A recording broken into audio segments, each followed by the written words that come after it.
Olá, navegante das palavras! Hoje o assunto que eu vou comentar com vocês são os meus sentimentos. No caso, primeiro eu vou falar do que eu senti logo que eu lancei Lugar Cheio de Rãs em novembro de 2009. Existe a depressão pós-parto, né? Eu tive uma espécie de depressão pós-gestação literária. Logo que eu lancei, eu não conseguia ler o livro, eu não conseguia ouvir falar do livro, era um sentimento horrível, eu queria um distanciamento, eu não conseguia ler sequer uma passagem do livro, aquilo me incomodava muito, eu tive um grande afastamento do livro e só anos depois eu voltei a lê-lo por obrigação, porque quando eu tive que fazer uma nova edição e aí eu precisei revisá-lo. Mas também, na verdade, eu não crio um livro, o livro que vem até a mim. Logo que eu lancei em 2009, ali no começo de 2010, antes ainda de eu saber que Lugar Cheio de Rãs seria premiado pela União Brasileira de Escritores, onde eu recebi o prêmio, que eu já comentei com vocês, da Academia Brasileira de Letras, eu comecei a ter aquele sentimento como se eu estivesse sendo perseguida. Eu chamava de fantasma, vozes que ficam aqui no meu ouvido. Eu tô andando, vem uma ideia, eu sou obrigada a parar para anotar. Se eu tô dormindo, eu acordo, vem aquelas ideias. Eu me sinto muito incomodada. Eu não tinha nome para isso. E mais uma vez, eu vou usar o livro que eu tenho falado desde o início, que resumiu tudo que eu sinto quando eu vou escrever um livro, tudo que eu sinto como escritora, que é esse livro que eu estou falando desde o início, que é de Mário Vargas Llosa, Cartas a um Jovem Escritor. E aí eu vou ler a parte que eu identifico totalmente quando um novo livro está nascendo na minha mente. Ele diz assim: esta ideia de comparar a vocação do escritor a uma solitária não é original. Acabo de descobri-la lendo Thomas Wolfe, mestre de Faulkner e autor de 2 ambiciosos romances, Of Time and the River and Look Homeward, Angel, que descreveu sua vocação como a instalação de um verme em seu ser, pois o sono morreu para sempre. O piedoso, obscuro, doce e esquecido sono da infância. O verme penetrou meu coração. E lá jazia enroscado, alimentando-se do meu cérebro, do meu espírito, da minha memória. Eu sabia ter sido finalmente pego em meu próprio fogo, consumido pelas minhas próprias chamas, dilacerado pela lâmina desse desejo furioso e insaciável que absorvera a minha vida durante anos. Sabia, em resumo, que uma célula luminosa no cérebro ou no coração ou na memória brilharia para sempre. De dia, de noite, estando eu desperto ou adormecido. Que o verme se alimentaria e a luz brilharia.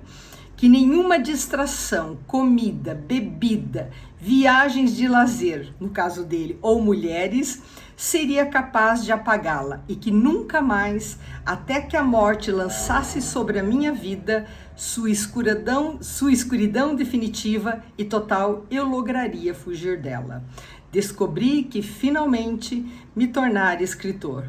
Descobri finalmente o que acontece a um homem que faz da sua vida a de um escritor. É exatamente isso. Eu, em vez de chamar de verme, eu chamo como se fossem vozes que ficam aqui e elas vêm assoprando, elas querem uma história. E a história vem aqui, nada, eu tô andando na rua, de repente vem, eu tenho que parar para anotar. Agora tem o celular, muito mais fácil, eu já anoto no celular. E ali eu vou formando um caderno de anotações no período pré-escrita. Até que vem mesmo, a história se forma, eles vêm, digamos assim, me chamando, esses seres, sei lá, imaginários. E no caso de o meu segundo livro, Jamais Subestime os Peões, Eles Valem uma Rainha, o início mesmo, o ponto embrionário foi nos anos 80, quando eu assisti um show do Chitãozinho e Chororó, e quando o Chororó cantou Galopeira, e eu vi aquela voz divina, com aquele, não sei, como alguém consegue fazer aquele eira, eu lembro que eu vi ao vivo, parecia que a garganta dele, aquelas veias sairiam, eu falei, meu Deus, como pode alguém ser tão abençoado? Porque isso é um dom divino, não tem como você treinar isso. E quando eu assisti aquele show, ficou a Galopeira para mim como uma personagem que um dia eu criaria na minha vida.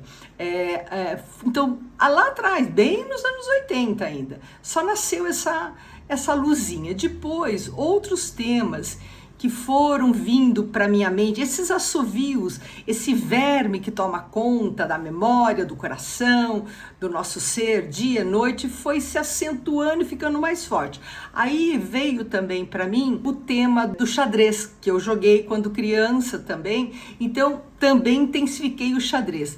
Depois veio uma frase de uma mulher que já é falecida, mas eu achei a frase mais sábia que eu ouvi na minha vida. Ela disse que o maior erro humano é subestimar os seres humanos. Então eu tinha esse negócio de subestimar o ser humano também como uma temática.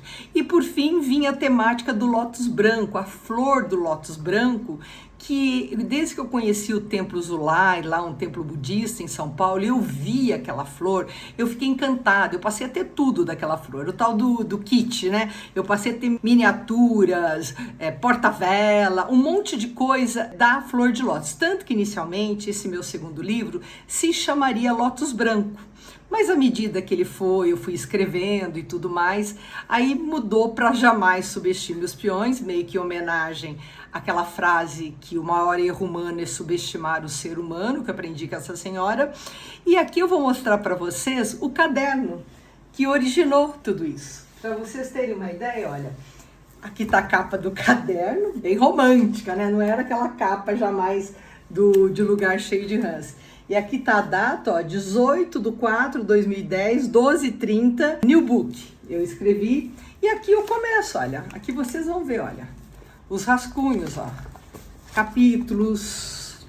Como eu disse, o meu livro primeiro nasce na escrita. Eu preciso de caderno e escrita, senão não nasce. Então aqui está o meu segundo rascunho, que fui tomada por esse verme, essas vozes que ficavam, elas foram fundo e aí foi tomando forma. À medida que eu via essas vozes, elas foram tomando forma. Então é isso. Hoje eu quis apresentar para vocês como nasce. E para mim, quem melhor explicou mesmo essa sensação que não dá, para mim ela vem de cima, eu com a fé que eu tenho em Deus, eu me sinto um instrumento de Deus. Você não quer sair de casa, você não tem outro prazer na vida que não seja escrever.